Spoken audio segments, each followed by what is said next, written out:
Ladies and gentlemen, this is the YouTube channel vlog show of inspiration and realness. Also, this is the YouTube channel vlog show of positivity, personality, and fun. This is Eric Lima Shenanigans of 1977, and now the perpetrator of these shenanigans, Big Beefy E himself from his Big Beefy Man Cave in New Bedford, Massachusetts, Mr. Shenanigans himself, and the two-time Chilling 3000 2022 End of the Year Awards winner, Eric M. Lima. Thank you very much, Mr. Announcer, sir. Well, hello there, everyone. Welcome to yet another episode of Eric Lima Shenanigans in 1977. Episode 692. We are 8 episodes away from the mighty 700. What's going on, everybody? It is July the 6th, 2023, 11:43 a.m., ladies and gentlemen. And I'm really excited because we're going to get right into it. What happened last night, AEW Dynamite. I ended up watching it this morning to get everything all so I can give you the report, because I did see some fireworks last night, and you'll be seeing, if you saw the previous episode, you probably know what was up. The Blind Eliminator tournament that started off, Keith Lee and Swerve Strickland, former AEW Tag Team Champions, with each other as partners, went up against Darby Allin, Orange Cassidy, and mistakes by Strickland had cost the team, accidentally hitting Keith Lee twice, with Allin and Cassidy did pick up the victory. But beforehand, Renee Paquette did interview Keith Lee and Darby Allin. Darby Allin says, what are you going to do about it? Grow said, get your head out of your rear end. And basically, Darby Allin was giving him some advice. So, I got to tell you, it was pretty good. And then Allin decided to talk about Nick Wayne when his father... and when Nick Wayne's father passed away, and then Darby Allin says, you know what, I'll watch over him like a big brother. And when Nick Wayne turned 18, he was offered a contract by AEW. Rumor has it that he may be on his way to AEW very, very soon. Tony Schiavone was interviewing Jack Perry, who said he wants a one-on-one match against Hook for the FTW title. Hook attacks Jungle Boy Jack Perry, but Jack Perry escapes in the white Bronco. Who was driving that white Bronco? Who was helping out Perry escape every single time? We'll find that out. Well, MJF and Adam Cole bonded at the gym. MJF saw some fat guy and does his MJF thing, but Adam Cole says, you don't do that no more. Come on. MJF thought Adam Cole was late, and Adam Cole was already in the gym doing his thing, and, MJF was lifting his weights, and Adam Cole was spotting him, so he's checking out his phone, and Adam Cole goes, keep the weights on. Well, all right, I think Adam Cole probably knows about MJF's game. Maybe Adam Cole sees it as a good thing.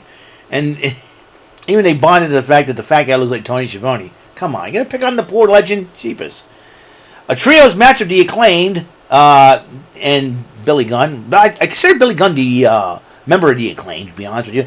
Against the Bollywood Boys and the Blade, and the Acclaimed won the matchup, but the lovely, gorgeous, Australian, curvaceous Aussie herself, Harley Cameron, interrupted. And by the way, to Harley Cameron, thanks for liking my tweet. I say she speaks the truth. She is a super talented singer. She may have the look and she may have the beauty of the late great Olivia Newton-John and the singing talent of Kylie Minogue. And that's right, I reference to the fellow Aussies, and God rest the soul of Olivia Newton-John. And she says she made a video for them, and be peanut butter and jealous. And Harley Cameron, I'll tell you what, Zion Quinn, I salute you, sir. Okay, that's all I gotta say. And Billy Gunn decided to respond to Cameron's interruption with 2 words: "Suck it." Might I digress? I'm doing this quick because I'm gonna be joining Jordy Scout on his live chill stream. John Moxley talks about his relationship with Eddie Kingston, who beat Kenta to an independent New Japan Strong Independence Day pay-per-view to become the new Strong Openweight champion. Renee Paquette and RJ City pick Mark Hardy's partner in the Blind Eliminator tournament is none other than Jeff Jarrett. Oh my gosh. The man with the nuts to slap, as he says. Oh boy. Anyways, Willa Yuta put a promo on Kenny Omega saying he beat Kenny Omega, and he says he'll do it again later tonight at the event. Chris Jericho addresses the fans in Edmonton, and he says, he needs to make a change, and he felt like, a change is needed somewhat. Don Callis comes out, though. He said you need to make a change. How about joining the Don Callis family? And Jericho goes, I don't know, maybe. Well, they've known each other for 34 years, so Could be only a matter of time. I don't know.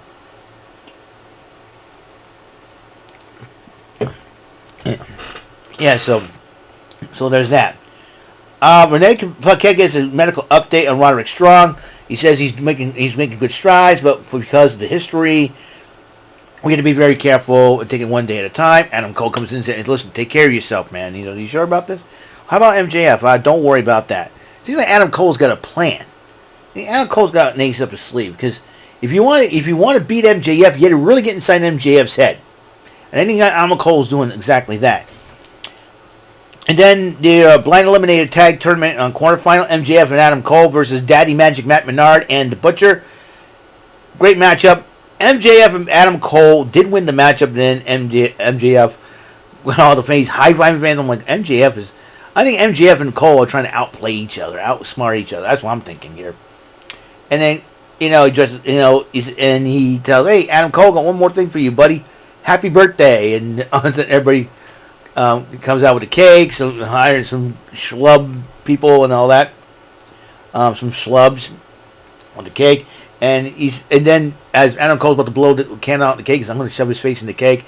But I think Adam Cole kind of knew what was going on and shoved MJ. You know what? "Thank you, my friend." Walks away and he goes, I'm like, something's going on. And Adam Cole's better half, Dr. Britt Baker, DMD, was interviewed by Renee Paquette. She's got Ruby Soho, a rematch from the final into the first round. And she said she'll beat Ruby Soho again, but this time we're in the first round and win the tournament again. So, and then at the commercial, interviewed 3 members of Jericho Appreciation Society, Jericho, Garcia, and Guevara. But Garcia and Guevara are in the Blind Eliminator tournament. And Jericho goes, "You guys have an opportunity. Make names for yourselves, man. You don't have to worry about me. I can't put you on the ring for long." And Garcia's like, "Let's do this." Sammy Guevara, who has not said a word. So there's that. The Owen Hart quarterfinal matchup, Britt Baker and Ruby Soho with the Outcast. They went at it. And Saraya and the lovely, gorgeous, curvaceous, another Aussie angel.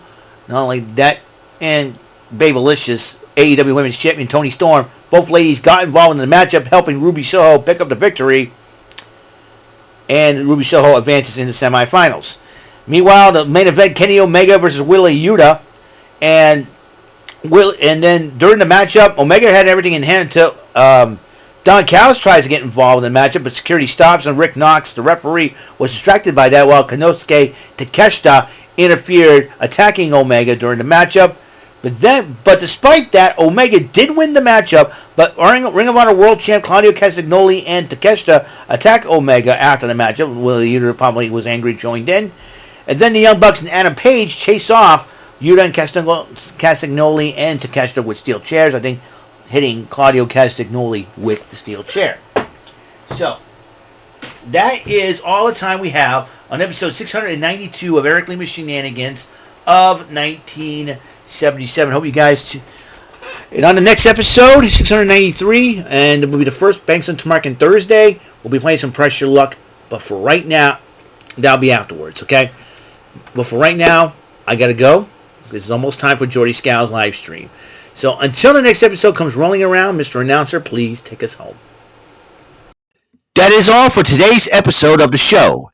This is Mr. Lima speaking for Eric Lima Shenanigans of 1977. A Big Beefy E, do it for Bob Saget production. And in association with... A Sweet Bofa Raving Dingleberries Telepictures and Distribution. Thank you for watching another great episode of Eric Lima Shenanigans of 1977. Until the next episode, goodbye for now.